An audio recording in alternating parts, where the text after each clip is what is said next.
Hello students, welcome back to the second part of enzymes.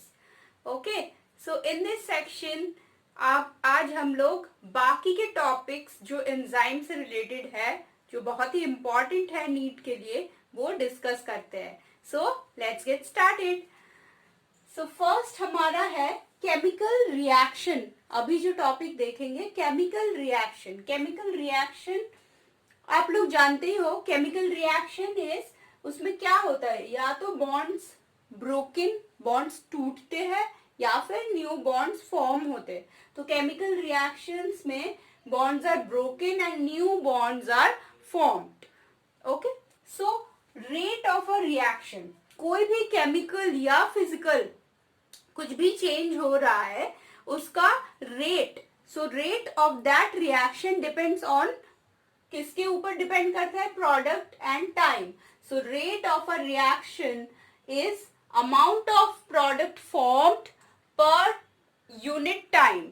So amount of product formed per unit time is called the rate of the reaction. इसको हम कैसे express करते हैं? इसको express करते हैं, rate is equal to del P upon del T. P for product, T for time. So product कितना form हो रहा है इन अ पर्टिकुलर टाइम में, उसी को हम बोलेंगे रेट ऑफ द रिएक्शन. और मे बी इसके ऊपर भी रेट ऑफ रिएक्शन, इसके ऊपर भी आपको न्यूमेरिकल टाइप ऑफ क्वेश्चन आ सकता है नीट में. Okay, next, rate is called as velocity. Rate क्या है? रेट को हम तब वेलोसिटी बोल सकते हैं if the direction is mention. अगर डायरेक्शन मेंशन हो उस रिएक्शन का, देन हम बोल सकते हैं उसको, इंस्टेड ऑफ रेट हम उसको वेलोसिटी बोल सकते हैं. ओके, चलो. Rate decreases or doubles. This one is very important. This point is also very important. ठीक है? Rate decreases or doubles by half for every 10 degrees centigrade change in either direction. इसका meaning क्या है? सो इसको और एक बार पढ़ते हैं. रेट डिक्रीजेज और डबल्स. रेट डिक्रीज होता है और डबल होता है, इंक्रीज होता है by half for every 10 degree centigrade change in either direction. या तो सपोज 10 डिग्री सेंटीग्रेड इंक्रीज हो गया टेम्परेचर में, तो रेट इंक्रीज हो सकता है, डिक्रीज हो सकता है. That depends on the specific reaction के ऊपर डिपेंड करेगा. और अगर 10 डिग्री सेंटीग्रेड घटता भी है तो रेट डिक्रीज या इंक्रीज हो सकता है. तो 10 degree centigrade, each 10 degree centigrade का चेंज से रेट कैन बी डिक्रीज और double. In any catalytic reaction, अगर कोई रिएक्शन में कैटलिस्ट है, देन उसका रेट जो है बहुत ज्यादा इंक्रीज हो जाता है as compare to any uncatalysed reaction. तो एक कैटलाइज्ड रिएक्शन का रेट बहुत हाई होगा as compare to any uncatalysed reaction. Uncatalysed reaction बहुत स्लो चलेगा और कैटलाइज्ड बहुत फास्ट उसका रेट होगा. उसका एक एग्जांपल हम देखते हैं, जैसे carbon dioxide and water spontaneously भी ये रिएक्ट करती है. ठीक है, carbon dioxide and water spontaneously react करके बनाती है कार्बनिक एसिड. नाउ ये जो रिएक्शन है बहुत स्लो है. अगर हमने ये एंजाइम यहाँ पे प्रेजेंट नहीं है, then the reaction rate is very low. Like 1 hour में only 200 molecules of H2CO3 is formed. But if there is presence of carbonic anhydrase, ये जो एंजाइम है ये अगर यहाँ पे प्रेजेंट है, तो फिर ये रेट ऑफ रिएक्शन क्या होता है, 10 मिलियन टाइम्स इंक्रीज होता है. तो स्टूडेंट्स, कैन यू इमेजिन कितना इससे रेट इंक्रीज होता है कोई भी रिएक्शन का? बहुत वास्ट चेंज होता है कैटलिस्ट के presence. Catalyst means in this case enzyme के प्रेजेंस से. तो दिस अनकैटलाइज्ड या कैटलाइज्ड जो भी है, इस केस में एंजाइम का प्रेजेंस यही एंश्योर कर रहा है, यही मीनिंग है इसका. Okay, so that's it. Next topic हम लोग डिस्कस करते हैं, उससे पहले प्लीज आप लोग ये नोट कर लो and then will move to next topic. Okay, so अब हम देख लेंगे nature of enzyme reaction. Enzyme reactions कैसे होती है और उसका नेचर. राइट, सो स्टार्ट करते हैं. Specific substrate binds to active site of an enzyme. कोई भी एंजाइम के लिए always there is an specific substrate. Substrate is always specific. ठीक है, कोई भी एंजाइम के लिए एक स्पेसिफिक सबस्ट्रेट है, कोई दूसरा सबस्ट्रेट वहां पे आके अटैच नहीं होगा. सपोज ये एक एंजाइम का एक्टिव साइट है और इसके लिए ये वाला सबस्ट्रेट ही वहां पे फिट होगा, कोई और सबस्ट्रेट आएगा तो ये फिटिंग नहीं होगा और एंजाइम अपना एक्शन नहीं दिखा पाएगी. जो उसका कैटलाइज करने का फंक्शन है वो नहीं कर पाएगी. ओके, सो तो फर्स्ट क्या होता है, specific substrate bind to active site of enzyme. कोई भी एंजाइम के एक्टिव साइट पे स्पेसिफिक सबस्ट्रेट बाइंड करता है और इसी प्रॉपर्टी को स्पेसिफिसिटी बोलते हैं. Next is enzyme alters its shape for proper fitting. जैसे ही एंजाइम के पास सबस्ट्रेट आ गया, सपोज ये जैसे ही एंजाइम के पास कोई सबस्ट्रेट आ गया तो एंजाइम क्या करता है, अपना फिटिंग चेंज कर लेता है, अपना थोड़ा सा स्ट्रक्चर कॉन्फ़िगरेशन थोड़ा सा चेंज करके फिटिंग पूरा अच्छे से प्रॉपर एक फिटिंग कर लेता है.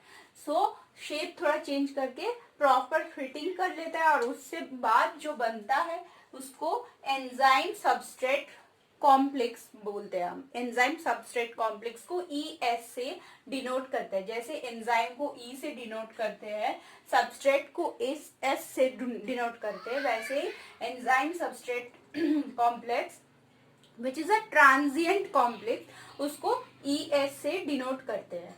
Next, enzyme enzyme breaks the chemical bonds of substrate and EP forms. मतलब एंजाइम अभी ये कॉम्प्लेक्स बनने के बाद एंजाइम क्या करेगा, एंजाइम के पास सबस्ट्रेट आ चुका है तो सबस्ट्रेट में से जो भी बॉन्ड उसको ब्रेक करने हैं वो प्रॉपरली ब्रेक कर देगा एंड ब्रेक करने के बाद वो उससे प्रोडक्ट फॉर्म करेगा. सबस्ट्रेट को ब्रेक करके वो प्रोडक्ट फॉर्म करेगा. तो इस चीज में वो क्या करेगा, केमिकल बॉन्ड्स को ब्रेक करेगा. और इसके बाद तो ES कॉम्प्लेक्स बनने के बाद, ये ब्रेकेज होने के बाद हमको मिलेगा एक और दूसरा ट्रांजिएंट प्रोडक्ट और transient complex, that is enzyme product complex. Enzyme और प्रोडक्ट का एक कॉम्प्लेक्स. ओके, EP से इसको हम बताते हैं. Next, enzyme releases the product and becomes free for new reaction. फिर क्या होगा, एंजाइम जो है अपना ये प्रोडक्ट EP से रिलीज होके अलग हो जाएगा और एंजाइम वापस से अवेलेबल हो जाएगा फॉर दिस सेम रिएक्शन. तो इस दूसरे किसी भी सबस्ट्रेट को बाइंड करने के लिए फ्री हो जाएगा, अवेलेबल हो जाएगा. तो इससे हम बोल सकते हैं एंजाइम इज रीयूजेबल. और इस चीज को हम तब ऐसे दिखाएंगे कि एंजाइम एंड प्रोडक्ट सेपरेट हो गया है. EP कॉम्प्लेक्स था और उससे सेपरेट हो गया है. So this is also the diagrammatic, हम एक रिप्रेजेंटेशन उसको करते हैं, that E+S ES enzyme substrate complex, then enzyme product complex and enzyme plus product. तो ये हो गया एक एंजाइम एक्शन कैसे होता है, एंजाइम कैसे फंक्शन करता है, कैसे प्रोडक्ट बनाता है.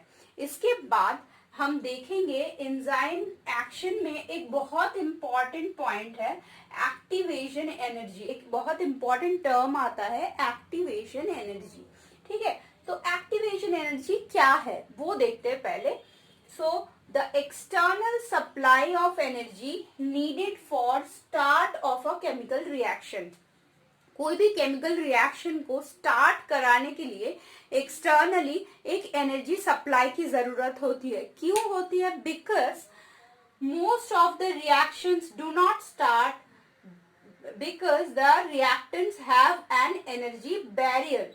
रिएक्टेंट्स में एक एनर्जी बैरियर होता है तो वो उस स्टेट तक ट्रांजिशन स्टेट एक्चुअली हम उसको बोलते हैं, नहीं पहुंच पाता और उसी से क्या हो जाता है, फिर एंजाइम रिएक्शन स्टार्ट ही नहीं हो पाता. So most of the reaction do not start because their reactants have an energy barrier होता है उनके, वो उस रिएक्टिव या हाईली रिएक्टिव स्टेट में पहुंच नहीं सकते. उसमें कौन हेल्प करता है, तो एक एक्सटर्नल एनर्जी सप्लाई की जरूरत होती है. The external energy supply needed for the starting of a chemical reaction, उसी चीज को हम एक्टिवेशन एनर्जी बोलेंगे. मतलब एक रिएक्शन को स्टार्ट करने के लिए बाहर से कुछ एनर्जी सप्लाई की जरूरत होती है, बी इट एक्सोथर्मिक रिएक्शन और एंडोथर्मिक रिएक्शन. किसी भी तरह का रिएक्शन हो बट उसको स्टार्ट करने के लिए एक एक्टिवेशन एनर्जी की जरूरत होती है. और यही एक्टिवेशन एनर्जी कहाँ से आती है, ये एक्टिवेशन एनर्जी आती है, प्रोवाइड करती है एंजाइम्स.